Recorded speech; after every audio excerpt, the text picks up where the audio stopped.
Hello everyone. Welcome back to my second presentation on the topic on different types of loans, where I'll be discussing about the other different types of loans other than the home loan and auto loan, which I have already discussed in my previous presentation. So the first category of loan in this presentation will be business loan. What do you mean by a business loan? So business loans are unsecured financial assistance provided by banks and NBFCs in India. So the primary aim of these is to support the urgent needs of your growing business. So the types of concerns or the businesses which are given a business loan includes a sole proprietorship, a partnership, and a joint stock company. So what are the documents required for availing a business loan? So we have already mentioned about the various documentation required for a home loan and auto loan. The first three will be the same: ID proof, address proof, and income proof. So in ID proof, a driving license or a PAN card or a passport, voter's ID or Aadhaar card will be accepted. And this is for the individual who is owning that particular business. Second one is address proof, where a ration card, telephone bill, electricity bill, passport, trade license, lease agreement, or sales tax certificates are considered. The third one is the income proof, where the bank statement of the last 2 years can be considered. The next one is the financial documents, last 2 years income tax returns, along with the computation of balance sheet, income and profit and loss account for the last 2 years, certified by a chartered accountant. Then proof of business continuation is also required. Business ownership proof, other mandatory documents such as sole proprietorship declaration, certified true copy of the memorandum and articles of association also needs to be provided depending on the type of business that you're owning, along with these various documents that you have submitted. Also the last 3 years of audited financials. So if it is a business loan given to a sole proprietorship or partnership, what are the documents that normally banks ask for? First one is the ID proof, both for the firm and for the individual. Address proof, PAN card. In the absence of a PAN card, Form 60 is required. Audited financial statements for the last 2 years. Bank statements for the last 6 months. Partnership deed, only if it is a partnership firm and not a sole proprietorship. Photographs of all the individual owners and other documents which will be specified by individual banks. So what will be the documents required by the bank if the business loan is given for a joint stock company? So in this case, ID and address proof for the company. So proof of the sales tax or VAT receipts, registration IDs, water or electricity bills, everything can be considered under the ID and address proof. Then memorandum and article of association, a copy of the board resolution, ID proof of all members of the board of directors, list of directors and signatories, and the copy of Form 32 filed with the Registrar of Companies. So the Form 32 is filed with the Registrar of Companies and it indicates the status of the directors. So this, when a director resigns and his resignation is accepted by the company becomes obliged to file a Form 32 with the Registrar of Companies indicating the change in the status of the directors. This is the purpose of having a Form 32. PAN or a Form 60 in case the PAN card is missing for the company. What are the different types of business loans which are available? So banks normally give short-term business loan, intermediate business loan, as well as long-term business loan. So short-term, as the name indicates, will be something which is given for a period of less than 1 year. Intermediate will be somewhere in the period of 1 to 5 years, and long-term, any loan, business loan which is given for a period of more than 5 years can be classified as a long-term business loan. So the next category of loan is personal loan. So personal loan is again an unsecured credit provided by financial institutions based on criteria like employment history, repayment capacity, income level, profession, and credit history. Even the professional loan is also a type of personal loan. So personal loan, which is also known as a consumer loan, is a multi-purpose loan which the customer can use to meet any of his immediate needs. So what is the maximum amount that you can borrow as a personal loan?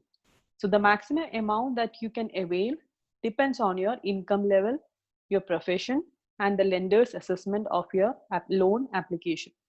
So generally, the lenders sanction the loan based on their calculation so that the EMI is not more than 40 to 50% of your monthly income.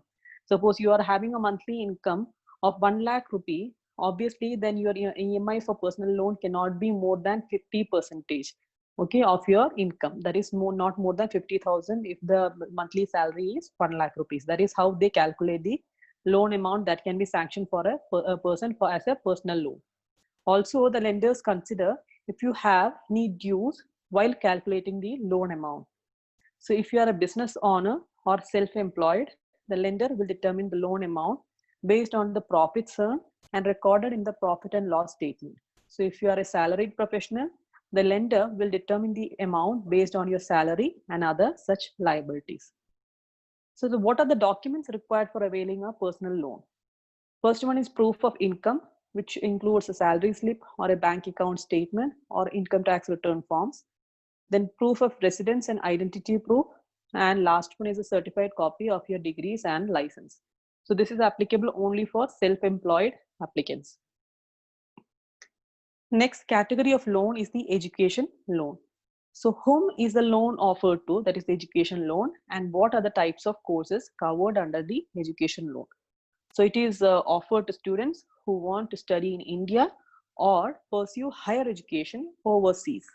So the maximum amount offered for studies in India and overseas are different and varies from bank to bank.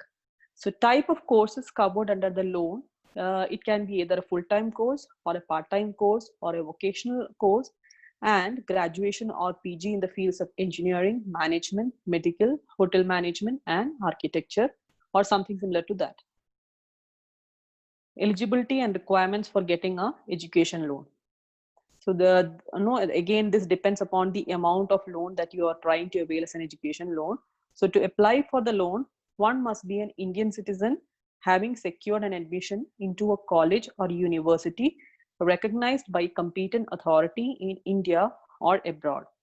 The applicant must have completed his higher secondary level schooling.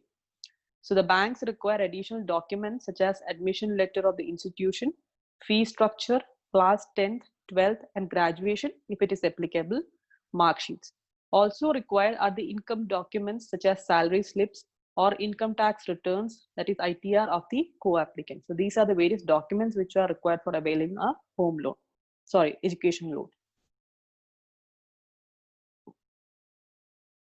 Coming to the collateral requirement.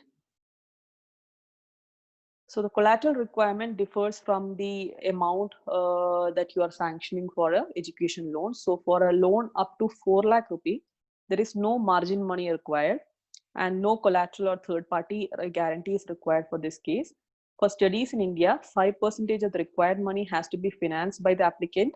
For studies overseas, the required margin money increases to 15%. Okay.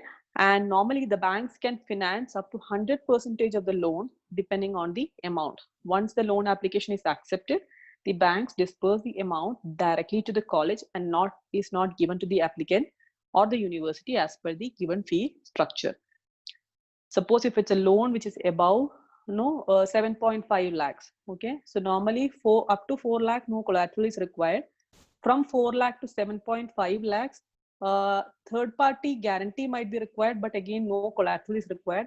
But if it is a loan which is above 7.5 lakh, then for loan exceeding 7.5 lakh rupee, a collateral is asked. So for a loan which is above 4 lakh but up to 7.5 lakh, a third party guarantee alone might be enough. Now coming to interest rates and repayment. So repayment of education loan, the loan is repaid by the student. Generally, the repayment starts when the course is completed. Some banks even provide a relaxation period of 6 months after securing a job or a year after the completion of the studies for the repayment. The repayment period is generally between 5 to 7 years, but can be extended well beyond that. During the course period, the bank charges simple interest rate on the loan. The payment of simple interest during the course period lessens the equated monthly installment, that EMI, burden on the student for future repayments.